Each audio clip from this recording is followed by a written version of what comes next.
আসসালামু আলাইকুম। কি আপনি দেখি আমি বিদেশে যাওয়ার আগে দেখছি আপনি দাড়ি রাখছেন, এখনো দেখি দাড়ি রেখে রাখছেন।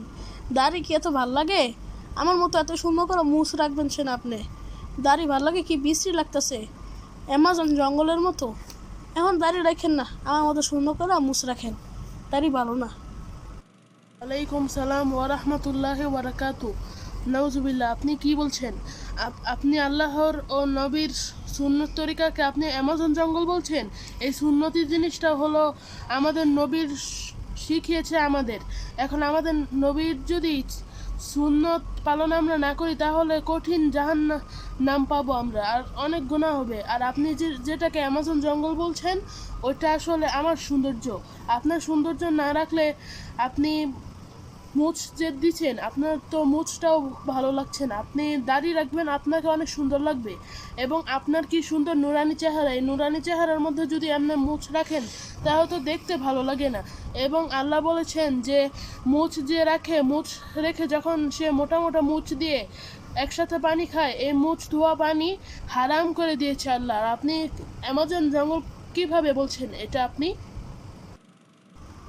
একটুখানি দাড়ি রেখে নিজেকে কি হুজুর মনে করছেন? আল্লাহ নবী সব কিছু জেনে গিয়েছেন। আপনি তো ছোটোবেলায় কোনো মাদ্রাসায় পড়েননি, কিন্তু এত নামাজ পড়তেন, এত মৌলবীর সাথে তো ভালো নয়।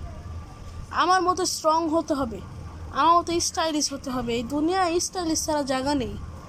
এখন আপনারা যদি দাঁড়িয়ে রাখতে না মন চায় তাহলে রাখেন না, কিন্তু আপনাকে সত্যি কথা বলতে বিশ্রী লাগছে।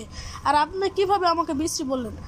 আমার পিছনে দিনে কতগুলো মেয়ে ঘুরে, আর আপনি কি বলছেন আমাকে আমাকে বিশ্রী বলছেন? তারা মেয়েদের সাথে খারাপ খারাপ ইয়ে করে এবং নবীজির সুন্নত তরিকাকে বলে যে এটা ভালো না, ওটা সেটা।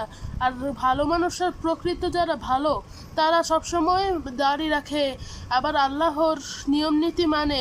আর আল্লাহ দুনিয়ায় থেকে কি করতে বলেছে না করছে সব নিয়ম আদেশ সব পালন করে।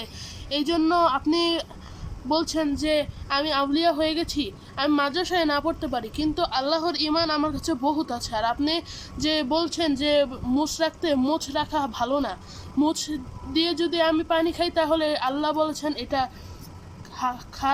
খারাপ ও হারাম। এই জন্য আপনি আমাকে এত কিছু বললেন না। আর আপনি সুন্দর করে মুছ ও দাড়ি রাখেন। ভাই, আমি আমার ভুল বুঝতে পেরেছি, আমাকে ক্ষমা করে দিবেন। ইনশাল্লাহ আমিও দাঁড়িয়ে রাখা শুরু করব। মাশাআল্লাহ, এই তো আপনি বুঝতে পেরেছেন। এখন থেকে আপনি দাড়ি রাখবেন এবং মুছও আল্লাহ বারণ করেনি। মানে যদি দাড়ির সাথে আপনি মুছ রাখেন তাহলে আপনাকে দেখতে আরো সৌন্দর্য লাগবে, কিন্তু আল্লাহ শুধু মুছ রাখতে বারণ করেছেন, বুঝছেন? আর আপনি ভালো করে থাকুন।